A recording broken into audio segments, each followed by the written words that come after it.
Radio صدائے حریت جموں کشمیر سے اہم خبریں سنیے۔ مقبوضہ علاقے میں ضلع کپواڑہ کے علاقے کنن پوش پورہ میں درجنوں خواتین کی آبروریزی کے سانحے کو 29 برس پورے ہو گئے ہیں۔ دہشت گرد بھارتی فوج نے 23 فروری 1991 کی رات کنن پوش پورہ میں محاصرے کے دوران 8 برس کی بچیوں سے لے کر 80 برس تک کی تقریباً 100 خواتین کی اجتماعی آبروریزی کی تھی۔ کشمیر میڈیا سروس کے مطابق بھارتی فوج کی جانب سے گزشتہ 3 دہائیوں کے دوران ظالمانہ کارروائیوں میں 23,000 کشمیری خواتین بیوہ اور 11,000 سے زائد خواتین کو اجتماعی آبروریزی کا نشانہ بنایا جا چکا ہے۔ وزیر اعظم پاکستان عمران خان نے کشمیری خواتین کے یوم مزاحمت کے حوالے سے عالمی برادری پر زور دیا ہے کہ وہ مظلوم کشمیری خواتین کی آواز بنے۔ ٹوئٹر پر اپنے بیان میں عمران خان نے کہا کہ بھارتی فوج گزشتہ 7 دہائیوں سے مقبوضہ جموں کشمیر کی خواتین کے خلاف جنگی جرائم کی مرتکب ہو چکی ہے۔ کشمیری خواتین کی مشکلات میں مودی حکومت نے 5 اگست 2019 کے بعد اضافہ کر دیا ہے۔ دریاسنا عمران خان کی معاون خصوصی برائے اطلاعات فردوس عاشق آوان نے یوم مزاحمت کشمیری خواتین کے حوالے سے اپنے پیغام میں کہا ہے کہ 23 فروری کا دن دختران کشمیر کے نام ہے۔ پاکستانی وزیر خارجہ شاہ محمود قریشی کا کہنا ہے کہ حکومت پاکستان نے مسئلہ کشمیر کو سردخانے سے نکال کر سلامتی کونسل تک پہنچایا۔ جنیوا میں انسانی حقوق کونسل کے اجلاس میں بھی مقبوضہ کشمیر کا مسئلہ اٹھایا جائے گا۔ امریکی صدر ڈونلڈ ٹرمپ کا دورہ بھارت نریندر مودی کے لیے درد سر بن گیا ہے۔ دیوار کھڑی کر کے شہر کا گند تو چھپا دیا لیکن سیاسی ابال سڑکوں پر آ رہا ہے۔ بھارتی دارالحکومت دہلی سمیت بھارت بھر میں مظاہرے پھوٹ پڑے ہیں۔ دوسری طرف جماعت اسلامی مقبوضہ کشمیر کے سرکردہ رہنما ایڈوکیٹ شیخ علی محمد گزشتہ روز اپنے آبائی علاقے ڈاٹ سرا ترال میں انتقال کر گئے ہیں۔ خبریں ختم ہوئیں۔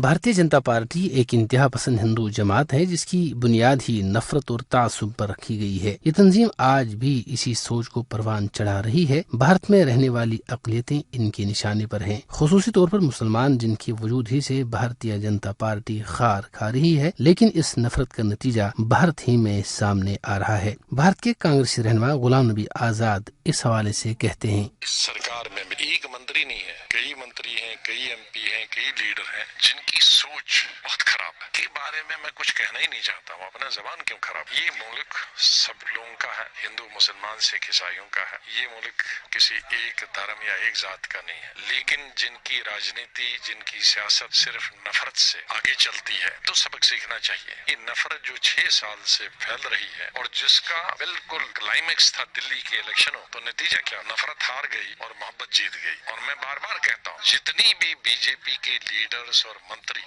نفرت کی پالیٹکس کریں گے اتنی اسٹیٹیں یہ ہاریں گے۔ 6ٹھی اسٹیٹ ہار رہے ہیں یہ 1.5 سال میں۔ جتنے یہ ووادت قانون پاس کریں اتنی اسٹیٹیں ہار جائیں۔ یہ ایک حقیقت ہے کہ دنیا نفرت کو نہ پسند کرتی تھی اور نہ آج پسند کرتی ہے۔ یہ نفرت ہی ہے جو بھارت کو بالآخر تباہی کے دہانے کھڑا کرے گی۔